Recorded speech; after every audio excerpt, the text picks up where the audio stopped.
meaning here. 26 yeah. यतो यतो निश्चरति मनश्चंचलमस्थिरं ततस्ततो नियम्यैतत् आत्मन्येव वशं नयेत्. 26. So what he is saying, and the whole chapter 6, if you notice, he's been describing dhyana yoga. Yeah, the whole dhyana yoga, how to do dhyana, how to keep the mind in a single place, how to bring the uh, chanchala mana. Chanchala mana is the mana that is always moving, how to bring it to a sthira state. This is what he's been talking about. So he's trying to tell Arjuna, through dhyana yoga, you can bring your mind to um, a certain state of equanimity, so that then you become a recipient of intuitive knowledge, right? Because this is important. The intuitive knowledge can be received only when there is a certain silencing of the mana vritti, the constant movement of the mind. When that is reduced to some extent or to a large extent, then in that you are able to see the reflection of true understanding. There are two ways of looking at it. One is, only when the water in the lake becomes still can you see the reflection of the sun or the moon in it. The other way is also, when the water is still, only then can you see deep inside the lake. Like that. To be able to see, to dive deep inside and see what is inside, the mind has to settle down or calm down. Otherwise, it'll be a layer that will disallow you from going deep. It'll always keep you at the surface, right? So he's been working with Arjuna in the 6th chapter, trying to say how a yogi does this and tries to bring his mind into a certain state of equanimity. So and then he says yato yato nischarati manaschanchalam asthiram. When the asthira mind keeps going away constantly, you constantly keep pulling it. Tatastato niyamya etat. So that mind, through niyama, through regulation, you try to pull. Wherever it goes, you try to pull it from there. So this is during the day when we are sitting and doing our regular transactions. Obviously, the mind will go to various places. But when you are sitting down to do dhyana, if at that time the mind is going to various places, it's a problem, right? Because the whole purpose there is to bring a mind to a single point of focus. Whether you are focusing on uh, uh, an image of or a deity or an image, or you're doing dhyana on either an object, saguna, or nirguna, the formless. You're trying to bring your mind to a state where you're wanting it not to interfere in what you want to do, right? What is the focus? Why do we do dhyana? We do dhyana to focus on something, and suppose I want to think about Krishna, and I say, okay, I'm going to sit and do dhyana on the form of Krishna. And if I sit and I'm wanting to do dhyana and the mind keeps coming in between and disturbing me, the focus is getting lost. Right? That is one. Second thing is, if I realize the mind being so agitated all the time is tiring me, then I sit to do dhyana so that the mind just rests. Because the other way the mind knows to rest is only at sleep. Correct? Only at sleep the mind knows to rest. But during waking, how do I put it to rest? It is to dhyana only, through dhyana. Right? Dhyana means you try to, and again there are four stages, right? Dhara, Um, After pratyahara, withdrawal, dharana, dhyana, samadhi. So pratyahara is withdrawal, dharana is a single focus on a on uninterrupted focus on something. Dhyana is complete absorption. Dhyana is essentially you are you kind of become one with the object of meditation, and samadhi is your identity dissolves. You as an individual who's doing dhyana is no longer there. These are four stages, right? But we collectively call it as dhyana. When we sit down, we want to focus. Now, when the mind goes all over, when we are wanting to meditate, when I'm wanting to kind of regulate the mind, that is exactly the time the mind will go with more fervor. It'll try to go away with a lot more agitation. When the mind does that, then Krishna is saying that yato yato, whenever and wherever the mind goes, at that time, from that place, at that time, pull it back. See, the very simple example, this is part of our experience on a daily basis, right? Now I sit down and I think one. So I sit down and I want to, I said, okay, now I'm going to just um, sit quietly and focus on my breath. Okay. Assume I start doing that. Now suddenly a thought comes. Uh, where is the breath flowing from? Okay, the thought comes. Okay, the breath is flowing from the nose. Nose. My mother has been telling me to put a nose ring.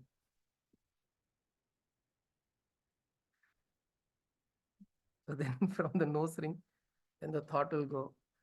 So no. I don't think it will look good on me. I've seen friends who are putting a nose ring and it's very difficult. It will pain. So then from there it goes. But some people put some. Uh, they don't pierce the nose, but they put an ornament on the nose. It'll look nice. And then from there, you think that maybe we should not spend so much. Tell my mother not to spend so much on this. Maybe you can use this money instead of buying a nose ring. I really badly need an iPad.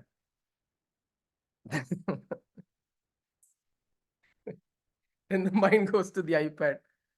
Every day I go to college and I'm writing it on a piece of paper. If there is an iPad, I can write nicely on an iPad.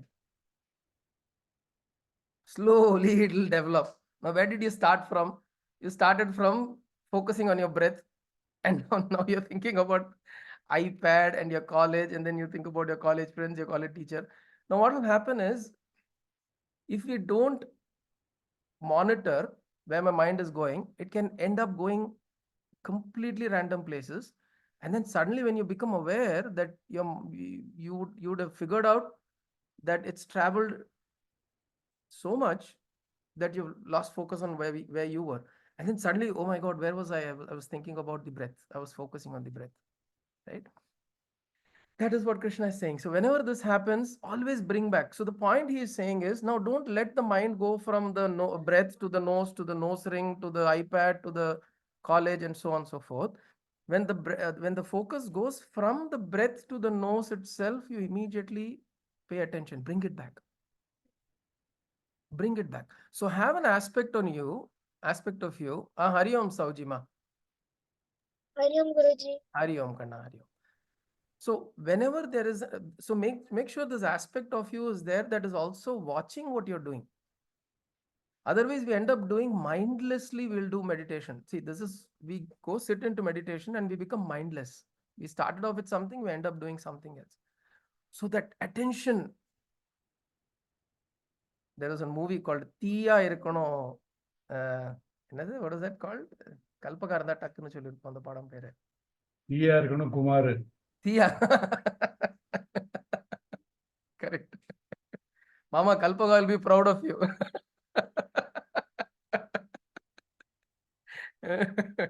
I'll ask her to listen to this recording today. So தீயா இருக்கணும் குமாரனா, you have to be like fire, so attentive and so focused and mindful of the dhyana that you're trying to do. And then, so you should constantly look at, okay, my focus is on the breath, my focus is on the breath, my focus is on the breath, my focus is on. So there is a part of you that's focusing on the breath, and there is also another part of you which is witnessing that, which is focusing on the breath. Always be aware of that, and that is what we are actually concerned about. It's not the part that's focusing on the breath that we are concerned about. Slowly, what will happen is our attention will go to that which is watching this. That is where we want to take our attention to. The Gavanam Vanda, we want to take it there. So, how do you practice that? By just watching. You now take a resolve, 5 minutes, I want to do this japa. Take that resolve and make sure that japa, you visualize the japa in your mind. You're visualizing the japa. And when you're visualizing the japa, make sure there is another aspect of you that's making sure that you are visualizing the japa. Yato yato nischarati manas chanchala asthiram. Chanchalam asthiram. Tatastato niyam yei tat etat atmanyeva vasham nayet. So make sure you keep bringing it back through niyama, through the mind being focused on it. Then in the 27th, he's saying, Prashanta manasam hyenam yoginam sukhamuttamam. Prashanta manasam hyenam yoginam sukhamuttamam. Upaiti shantarajasam brahmabhutam akalmasham. So the one who is able to be in this state, Prashanta manasam hyenam, in this way, one who is able to be in this peaceful mind, state of mind, that yogi is said to be in the highest state of bliss. Shanta Rajasam, whose Rajas, the activities, agitation are all coming to a Shanta. Panchopashamam Shantam. There is a term that comes in Mandukya Upanishad. Panchopashamam Shantam. Shivam Advaitam. Pancha Upashamam, the seizure of, or the cessation of all the Pancha Bhutas, the Pancha Jnanendriyas, the Pancha Karmendriyas, the cessation of all the activities, the rajas that happens there, Shantam, Shanta Rajasam, Brahma Bhuta, without any akalmasham, without any kalmasha. Without any kalmasha means, kalmasha is indicated as sin, but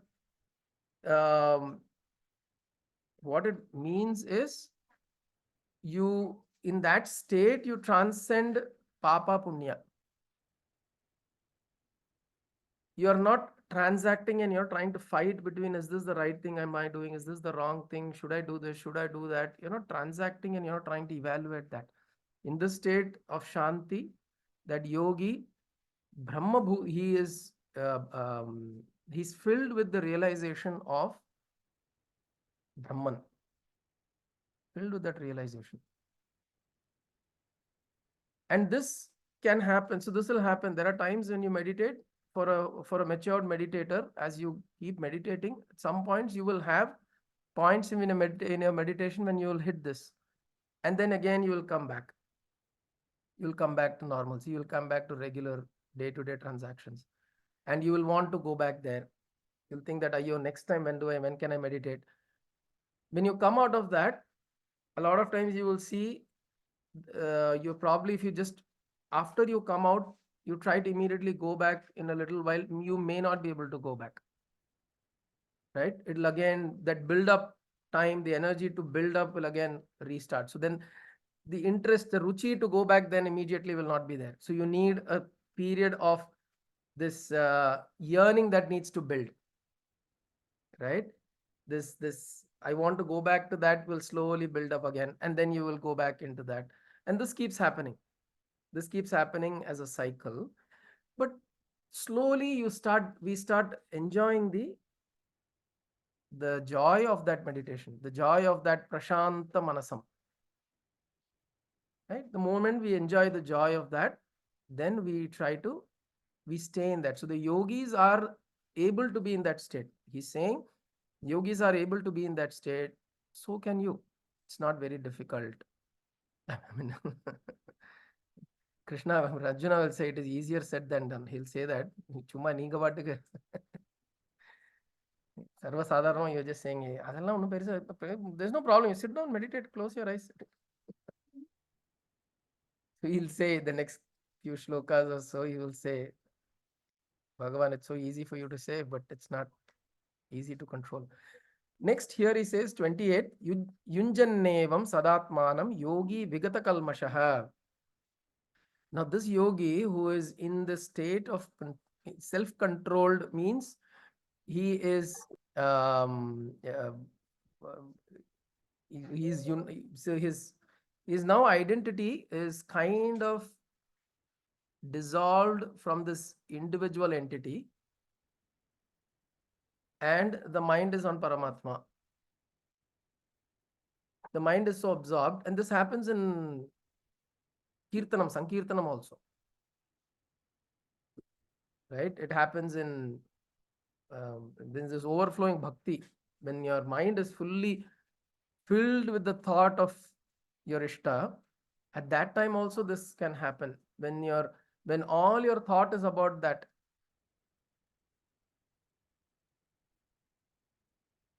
जब मैं हूं हरि नहीं, जब हरि है मैं नाही. Kabir's doha, he says, जब मैं हूं हरि नहीं, when I am there, Hari is not there. जब हरि है मैं नाही, I am not there when Hari is there. It's basically saying that only one of the two can be there at a given point in time. So if you prefer Hari to be there, then you lose yourself. And it's okay to lose ourselves. And when we start slowly by doing that momentarily, and with guidance, we try to get to a state where, like people like Kabir and all of them, they were able to move around and transact in the world, still be experiencing the presence of Hari, presence of the Lord, right? So that happens with a deconditioning of our present state. Right now, our condition is that I am existing, and Urga Madri apopo umachiya tottupom. Right? Whenever I have a problem, totukarde. Whenever my mind is disturbed, totukarde. Whenever I want something to happen, totukarde. Yaro dena titi utta, totukarde. So we only go to that as a relief from our struggles, problems. We don't think of that as the presence that is always there. That presence is always there. Now, what we are trying to talk about is how do you maximize that presence? So, oh, Kalpaka, you're back. Okay. Tillu Mullu Indiran and Chandiran. Okay. Crash course முடிஞ்சிருது crash ஆயிடுதுல. They had a combined class for Pravesha and the Parichaya எல்லாமே. Okay. So, yeah, so here what he's saying is Yunjannevam Sadatmanam Yogi Vigata Kalmashaha. The mind that is in that state of freeing from the individual and kind of establishing in the thoughts or in the presence of Paramatma, Sukhena Brahma Samsparsham Atyantam Sukham Ashnute. So he experiences extreme bliss. And there are all these saints that we've seen have experienced this, and they keep talking about this, right? All the saints, they've talked about it. The Upanishads talk about it.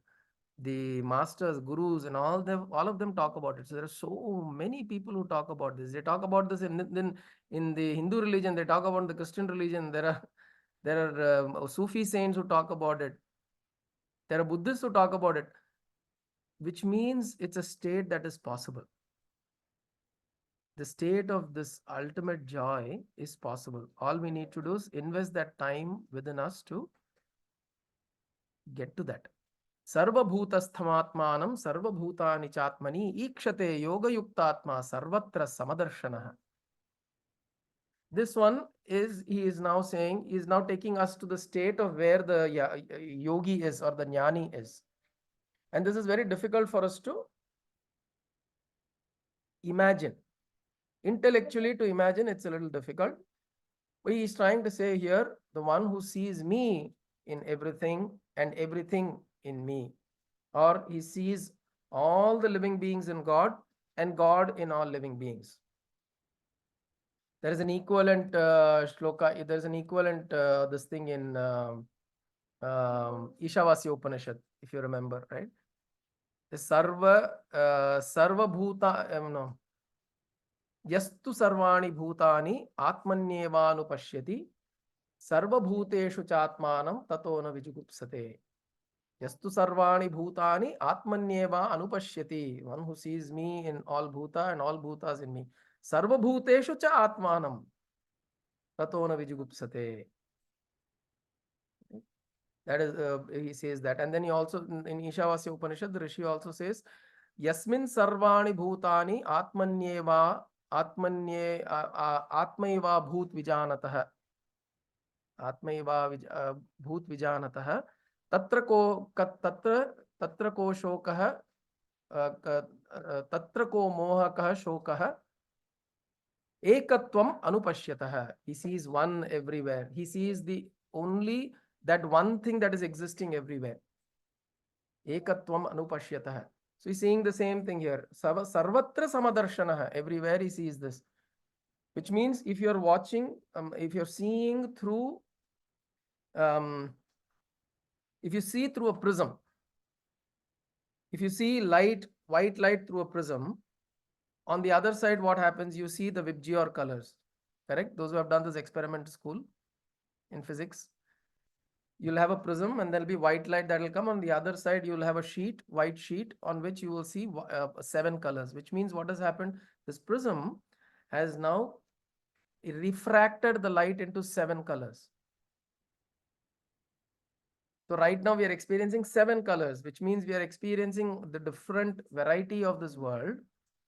But if you are able to see the source, which is the light, pure white light, and you know that the white light is present in all the 7 colors, and 7 colors are present in this white light. Correct? Where did the 7 colors come from? It came from the white light. And where did the, so which means it's there in the white light. So when I look at the 7 colors, if I can perceive the white light that's there in all the 7 colors, and at the same time, I know the white light is the one that has become all the 7 colors. If I know this, sarvatra samadarshanaha. There is equanimity in perception. Yes, Gayatri. Raise your hand. Oh, yes. See God in everyone and every so Bhagavad God in இப்ப நீங்க everyone சொன்ன and everyone in God. Which means everyone in God. Okay. But இப்போ question என்னன்னா நம்ம பழகுறோம் பேசுறோம் okay even if it is amongst friends we still have disagreements dislikes எல்லாம் இருக்கத்தான் செய்யும் so அந்த dislike எல்லாம் வந்துட்டு dislike எல்லாம் பேசுறோம்னா does that mean we don't see God in them? That is for you to tell. How can somebody else say that? It is for you to So know. if I see that I have some dislike, somebody is doing something, I don't like it, I dislike the activities, that means I don't see God in them. அப்படிதான் அர்த்தம் இல்லையா? No. Okay. So நான் கேக்குறேன். yeah. தெரிஞ்சுக்கணும். Understand. So see, there is a difference between like for example, I think if you start seeing God in someone, then you're not, judging them at all. The judgment itself goes off. Brahmanarla, and he is completely indifferent to what likes or dislikes you carry within you. correct. I only know it theoretically. Yeah. So yeah, you're right. So what actually happens is, even a yogi, for instance, even a yogi who lives this, Yomam Pashyati Sarvatra Sarvam Cha Mai Pashyati, or the previous one, the one who sees me everywhere. Both are pretty much the same, right? Yomam Pashyati Sarvatra Sarvam Cha Mai Pashyati Tasyaham Na Pranashyami Sacha Me Na Pranashyati, which means he is in me I am in him. He is never lost to me, nor am I lost to him. Which means this whole experience is that I see this Bhagavan or this principle. You call it Bhagavan, you call Shakti, you call Parashakti, Devi, Kali, Pullayar, Narasimha, whatever you call it. Once you're able to see this perception that this principle is everywhere, the same principle is in everything, in every human being, in every plant and tree, in a Muslim, in a Christian, in a Sikh, right? In an atheist, if you see that, then the point here is that they are all life. They're all forms of life. Source is the same source from which I am also sourced. This is the fundamental understanding. Now, but at the same time, you go to a yogi and tell that I am going to ride my motorcycle on your leg. He'll not be quiet. He'll obviously either pull his leg out or he'll push you back or he'll do something. He'll respond to it. Because in this relative reality that we are in this reality that we're existing, you need to adopt the pros and cons of this reality. Even if a yogi, of course, if we're talking about a yogi who has mastered all the Panchabhutas and all that, it's a different thing. But normally you will not see a yogi put hand in fire. Chumadi, he'll I mean, he's not going to act weird all the time. He will still adhere to the laws of this reality. So if there is a disagreement in something, we can have that disagreement. We can discuss it out. We can talk through it. But don't harbor any negative emotions or negative feelings. That person is speaking from that person's perspective. Even your perspective is limited.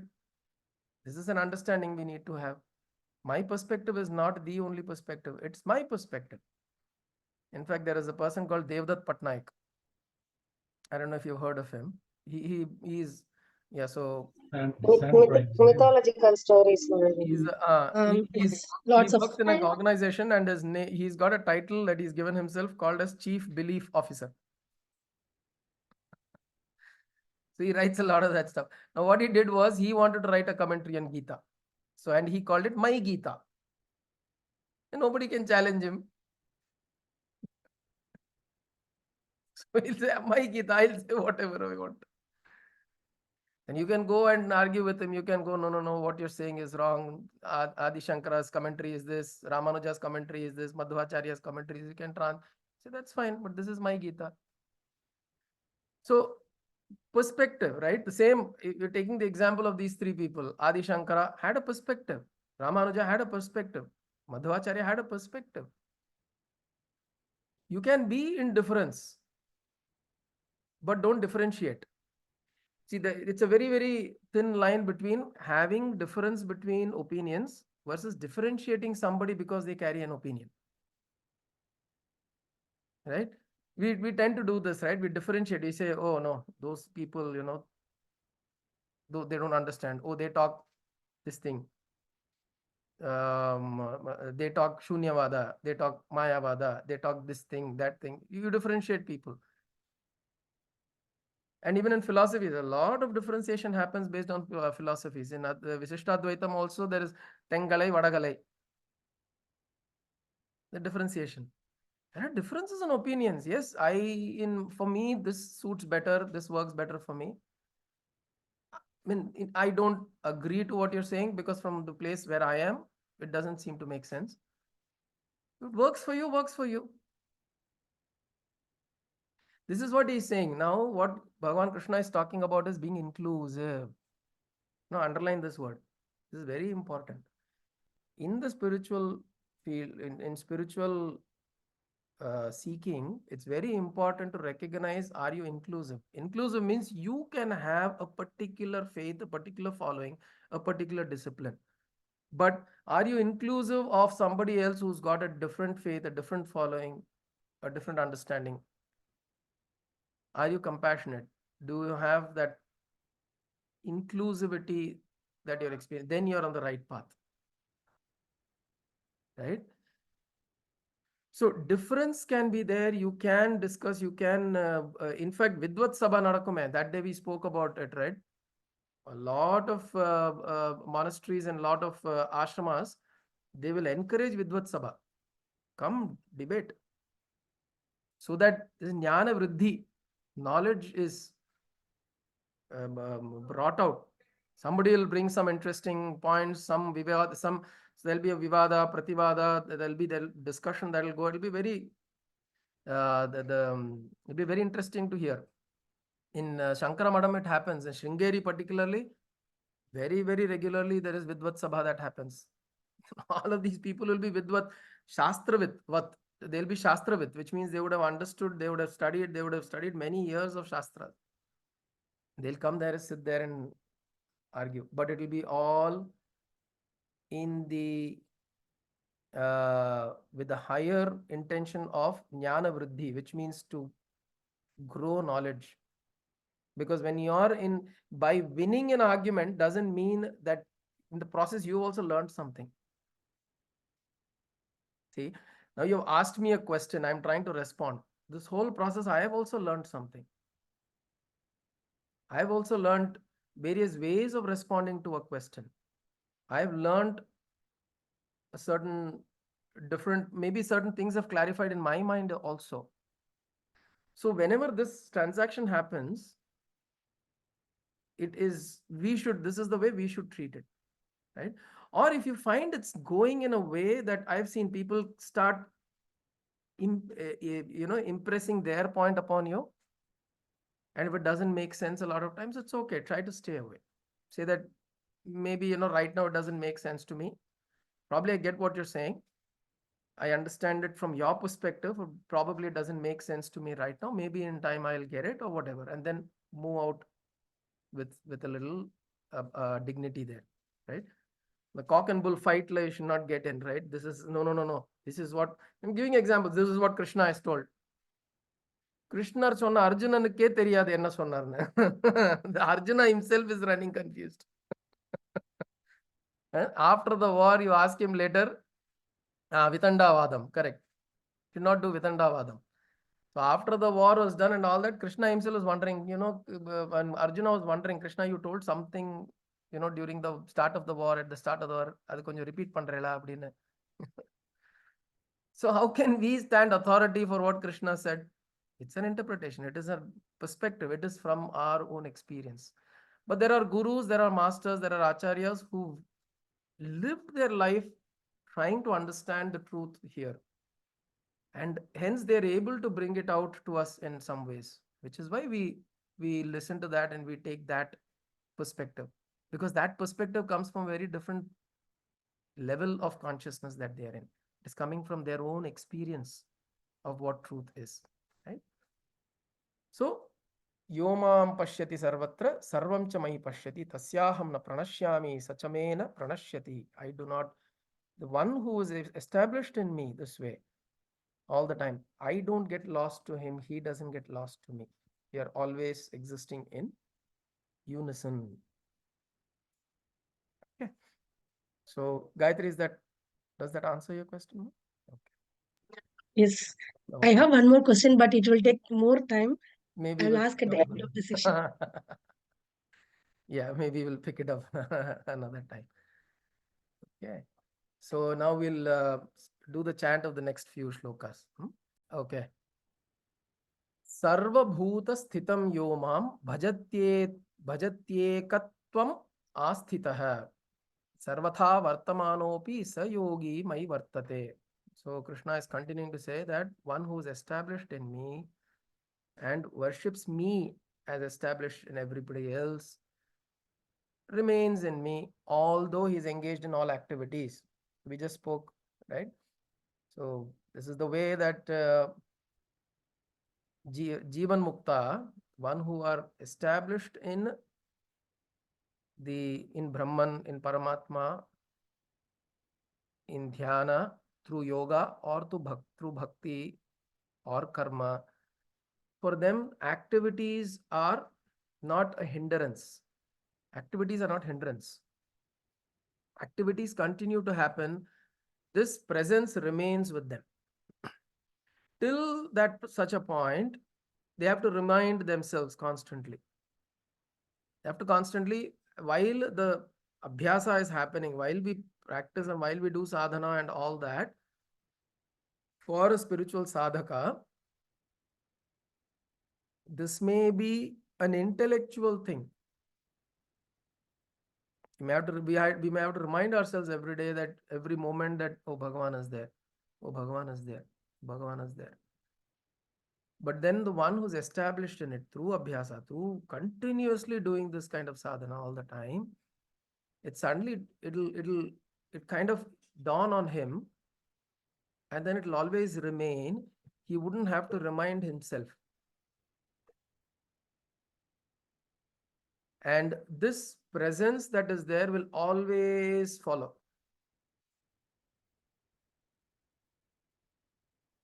See, imagine when you are in a state of fear. We experience this when you are afraid. In a state of fear, for example, you are in a place and somebody has told, அந்த காலத்துல there is this there were these I remember in Bombay and in Chennai, there were these serial killers that used to actually come, and it used to become an issue of a nuisance. And in a few days or so, you'll always hear some news of somebody being killed by the serial killer. Somewhere in the road, somebody is going traveling alone. Suddenly, this guy would have knocked his head off, thrown a stone on him, done something or some funny stuff, and killed people. And I remember there used to be news articles in Doordarshan also. There used to be, sometimes they'll say, beware, don't go out at night. Now, what happened? Auto Shankar, correct. Auto Shankar. Auto Shankar was a very, very prominent case at that time. So you remember what happens at that time. Suppose you were to go out, where you have to go out to the nearest medical store. What will be our state? Our mind will be constantly thinking that Auto Shankar is somewhere here watching me, looking at me. Now he's going to come, grab me, pull me down, knock me down. Imagine that fear, how it will build up. And we've gone through these situations. I mean, it doesn't have to be exactly the same, but we have gone through situations where we've experienced fear of something that has not actually happened, or you don't know if it's going to happen, but that fear is so empowering that you are not able to get away from that thought. Now, fear, that is called the grip of fear, right? It grips you. Now, can bhakti grip you in that way?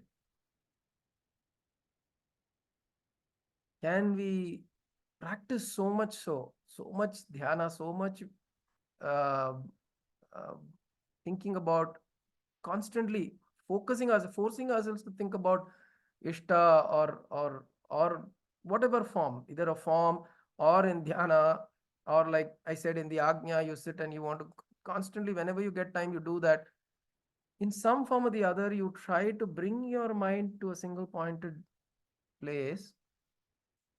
Imagine if this continues, this grips you.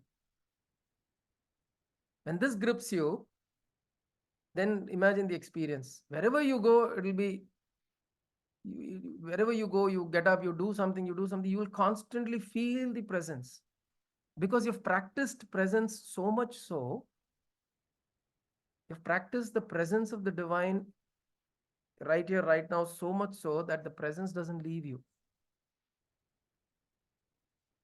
You'll always experience the presence. This is what he says, Sarva Bhuta Sthitam Yo Mam Bhajatye Ekatvam Asthitaha. In this kind of a state, you always are engaged in activity, but still this presence is always there. There is a very beautiful video that came this morning. I'll probably share it with you all in the group, where it's interesting. The video is very beautifully done. They've used AI tools and all that. But it says, when you're worried, when you're born, Saraswati, Durga is there. When you're in distress, Kali is there. When you need strength, Hanuman is there behind you. So it's pictorially, it's very beautifully presented, which means this presence is always there. In some form or the other, the presence is always there. So once we experience that presence, like the gripping of fear, we just feel this gripping of this presence always there,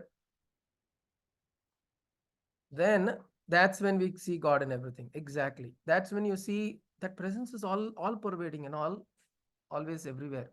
Right? Like I told this example once also. I remember when I before marriage, we generally on your own, right? And I've lived for a few years outside home, so I've been on my own for a period of time.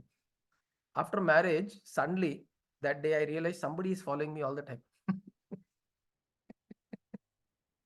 Of course, my wife only, but the experience was different. என்னது வந்துட்டே இருக்க, எங்க போனாலும் வந்துட்டு இருக்கானே அப்படின்னு.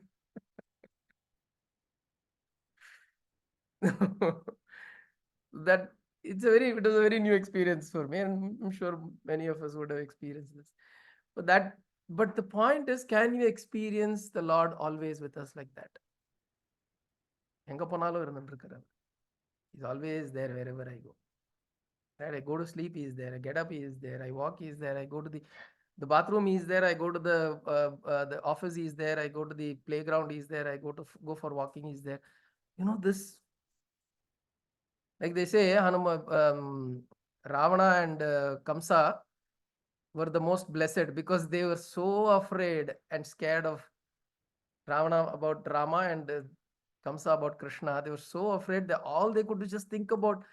Kamsa was like, where is Krishna? Oh, maybe this boy is Krishna. Oh, maybe that one is Krishna. Oh, maybe Krishna came into the house. Right now he's going to attack me. So it keeps going on like that. But unfortunately, that is through fear. Can we do that with love?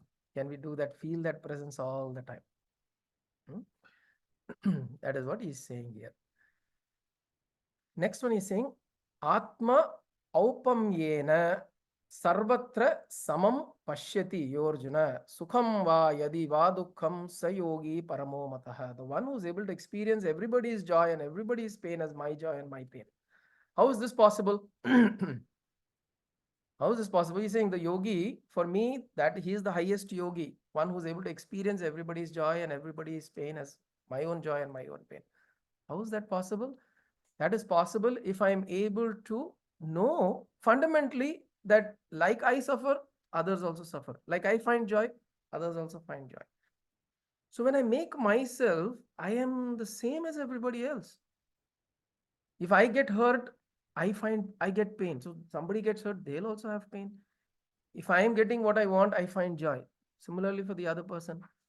So when we are able to perceive that we are part of this cloud, we are part of this ocean, this sagara, where we are part of this whole thing. That is where in Vishishtadvaitam there is a concept of Sesha Seshi. It means you are part of the whole. He is the Seshi and you are the Sesha. You are the part and he is the whole. So if you imagine yourself that way, then what happens to somebody else also is the same thing that happens to me. It's the same because we are all part of the same principle, right? So such a yogi is supreme for me, O Arjuna. Then Arjuna asks this question, which we'll close in 2 minutes. Arjuna says, it's so easy for you to say, O Krishna. Yoyam yogas tvaya proktah samyena madhusudana etasyaham na pashyami chanchalatvat. It is so restless. Sthitim sthiram. It does not, because of restlessness, not able to stay in one place. How do I do this? All of this you explained. See, it's not just us, right? Arjuna is asking the same question that's also going in our head. It's so beautiful, it's so nice, all you're saying, but then I don't get it. How do I do this? My mind is not in the same place. Chanchalam hi manah Krishna pramathi balavad dridham tasyaham nigraham manye vayoriva sudushkaram. It is so difficult to control it. He says even the wind can be controlled, but the mind cannot be. I mean, I can possibly, he has learned all the Astra Vidya, Shastra Vidya. He probably has the mantras to control the wind, Vayu Bhagavan. He can use that. But he is not able to control his own mind. See, look at, we are talking about Arjuna, okay? Savyasachin, Dhananjaya. the greatest warrior of all times. He is saying this. So it's okay. நமக்கு வந்து relief அது பரவாயில்ல. அதாவது கிளாஸ்ல வந்து நல்லா படிக்கிற பையன் ஃபெயில் ஆயிட்டானா அவனே ஃபெயில் ஆயிட்டான் அப்பாடி நமக்கு ஒரே சந்தோஷம். ஃபெயில் ஆனது வந்து ஜஸ்டிஃபை பண்ணிக்கலாம். ஆமா, ஃபர்ஸ்ட் வீட்டுக்கு போன உடனே that's what we'll say, right? அவனுக்கே கஷ்டமா இருந்தது அப்படின்னு. So Arjuna himself saying it's so difficult, but Krishna is saying only one way. Of course, he'll continue to explain further. ஏன்னா ஸ்டேஜ் கொடுத்து மைக் கொடுத்தாச்சு கிருஷ்ணருக்கு. He will continue saying now. He says only abhyasa, asamshaya mahabaho. Do not have any doubt, oh Arjuna. The only way is abhyasena tu kaunteya. Vairagyena cha gruhyate. Vairagyam and abhyasa. Determination, resolve, and practice. Resolve to practice and practice with resolve. This needs to continue happening. More and more we do this, probably you'll get a sense of what I'm talking about. You'll be able to get there. Right? So it's not that it's impossible, it is difficult. Maya mama maya duratyaya. Elsewhere he says, my maya or this illusion that I've created is unsurmountable, but it's not impossible. With my grace, with your practice, with your dhrida sankalpa, with the resolve and abhyasa, one can get to this place, because millions and millions of yogis have done this. Many people have done this. It's not just suddenly, it's not just us who are trying to do this for the first time. So Krishna says, don't worry, through abhyasa it can be done. Okay? So we will pause with that particular verse today. Om kayena vacha manasendriyerva buddhyatmana va prate swabhavat karomi yatyat sakalam parasmai narayanayati samarpayami sadashivayati samarpayami jagadambikayati samarpayami satgunathayati samarpayami. Hari Om Tat Sat Gurubhyo Namah. Hari Om.